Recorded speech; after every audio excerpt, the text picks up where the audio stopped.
वो ये है कि गोठ आबाद स्कीम के हवाले से डिस्कस करेंगे।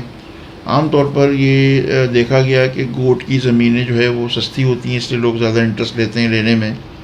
मैं यहाँ थोड़ा सा क्लियर कर दूँ कि गोठ जो है वो तो पूरे पाकिस्तान के हर शहर में मौजूद हैं। गोठों की मुख्तलिफ़ किस्में हैं। कुछ गोठ ऐसे हैं जो पाकिस्तान से पार्टीशन से पहले के आबाद हैं, बने हुए हैं। हर शहर में अगर आप जायज़ा लेंगे तो आपको उस तरह के गोठ नज़र आएंगे। कुछ गोठ ऐसे हैं जो पाकिस्तान के बाद बने हैं और उनको फिर बाद में रेगुलराइज करा। सरकार का एक नारा होता है रोटी कपड़ा व मकान, तो मकान की को प्रोवाइड करने के लिए ये हुकूमत का एक बहुत अच्छा इनिशिएटिव है और बाकायदा इसका एक कानून है और 19 फिर उसमें कुछ अमेंडमेंट्स भी हुई। तो ओवरऑल जो है ये एक एक्ट है जिसके तहत जो है वो ये ज़मीन इस तरह दी जाती है। और आपके लिए बड़ी इंटरेस्टिंग बात होगी कि ये फ्री दी जाती है सरकार की तरफ से, क्योंकि नाकिलास ज़मीन जो है वो सरकारी ज़मीन पर होती है और सरकार की ज़मीन की सच कोई कीमत नहीं होती।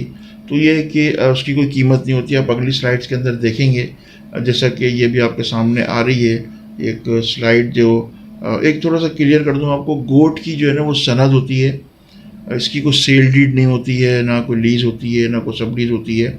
इसकी इनिशियल स्टेज के ऊपर सनद होती है। इसलिए सनद होती है कि ये प्लॉट जो है ये ट्रांसफरेबल नहीं है, बिक नहीं सकता। इसको मैं थोड़ी सी अगर कानून आपको बताऊं, थोड़ी लैंग्वेज इसकी बताऊं, तो आपको अंदाज़ा होगा कि ये आम तौर पर जो सेल परचेज़ हो रही होती है गोठों में वो देखा जाए तो वो गैर कानूनी, उसको कानूनी शक्ल इस तरह दे दी गई है कि पावर करा ली जाती है, सब पावर करा ली जाती है उसके उस सिस्टम में।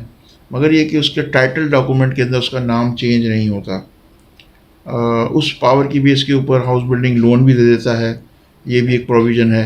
मगर ये कि ये उसका टाइटल डॉक्यूमेंट पर आपका नाम नहीं आता।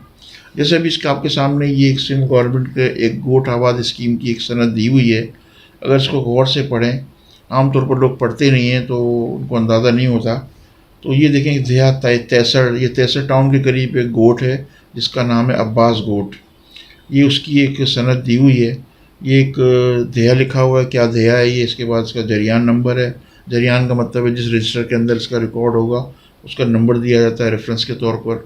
इसके बाद नाम होता है, नालो इशरत ये है, फिर ज़ाहिर वालिद का नाम है। फिर ये अब्बास गोठ का जिक्र है कि अब्बास गोठ का जो प्लॉट है दहिया तैसर में, जो तालुका वेस्ट के अंदर है और ज़िला कराची वेस्ट में है।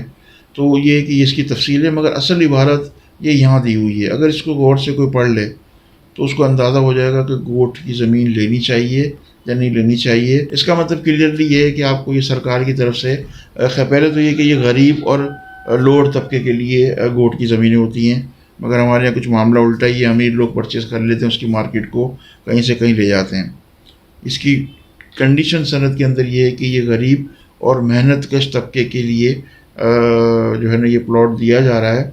और ये कि इसकी तफसील देखें कि फ्री दिया जा रहा है, इसकी कोई कीमत नहीं है सरकार की तरफ से। और इसकी कुछ टर्म्स एंड कंडीशन है। इसकी टर्म्स एंड कंडीशन सनद की पूरी जो तफसीली डॉक्यूमेंट होता है उसके अंदर मेंशन होती है, जिसके अंदर की अहम कंडीशन ये होती है कि ये नॉन ट्रांसफरेबल होता है, बिक नहीं सकता। तो लोग जो है ना उसको मार्केट में बेच रहे हैं आप, तो ये ज़रा एक चीज़ देखनी होती है। अच्छा, इसके नीचे जो है तफसील रहायशी प्लॉट, ये इसकी हदूद व अरबा बयान किया गया सिंधी लैंग्वेज में। दखन, ऊपर, ओलर, ये क्या, ये north east west south location है। और यहाँ कलेक्टर, जो ज़िले का कलेक्टर है, उसकी सिग्नेचर दी हुई है।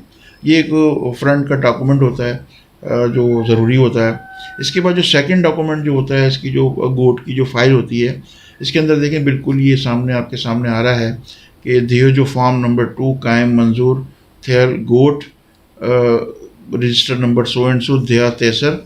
अगर आप इसको देखें, और टप्पू सोंगल नज़र आ रहा है और ये तालुका वेस्ट, ज़िला वेस्ट। यहाँ थोड़ा सा नीचे आ जाएं तो यहाँ आपको लिखा होगा नालो गोठ, जो सर्वे नंबर मंजूर थे और सारा ये नंबर दिया हुआ, ठीक है। ये अब्बास गोठ है, नाकिलास ज़मीन है 157, ठीक है। ये इसकी तफसील डिटेल डिप्टी कमिश्नर वेस्ट के हुक्म के मूजब इस लेटर के मुताबिक ये मंजूर किया गया है। कब किया गया? 89 के अंदर, डेट भी इसके अंदर मेंशन है, ठीक है। जरियान नंबर ये वही मैंने आपसे पहले जिक्र किया, रजिस्टर नंबर का उसमें रेफरेंस दिया हुआ है। इसके साथ फिर ये इशरत जिसके नाम पर है, नालो, कब्ज़दार, मालिक जो, ये जो नालो, ये ज़ाहिर है उसका अपना नाम, उसके बाप का नाम आ गया। ये फिर प्लॉट नंबर अराजी, ये प्लॉट की नंबरिंग है और अराजी कितनी है आप देखें 120 गज़ है और ये नंबर यहाँ दिया हुआ है। हदूद यहाँ मेंशन है, यही वो जैसे मैंने अभी आपसे कहा ईस्ट वेस्ट नॉर्थ साउथ।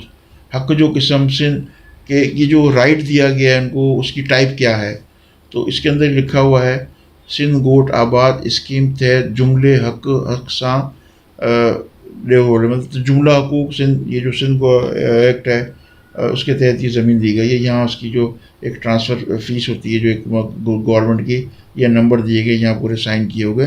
ये गोट के अंदर ये फ़ाइल में आपका ये होना बहुत ज़रूरी है।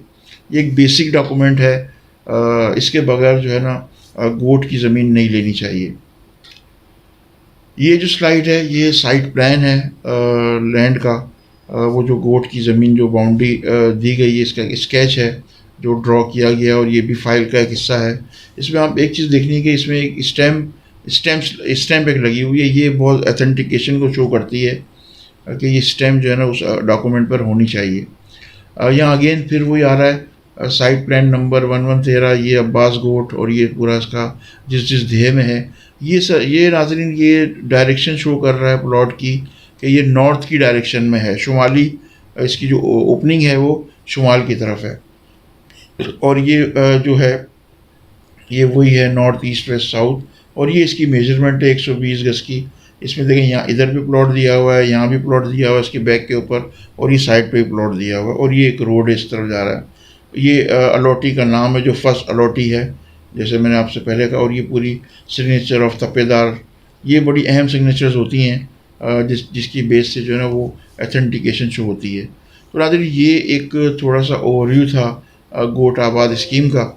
मुझे उम्मीद है कि आपको ये वीडियो पसंद आई होगी, और अगर आपको पसंद आई है तो हमारे इस चैनल को सब्सक्राइब करें। आप कोई सवाल से कोई भी सवाल हो तो नीचे दिए हुए व्हाट्सएप नंबर पर आप वॉइस मैसेज कर सकते हैं, आपको उसका आंसर दे दिया जाएगा।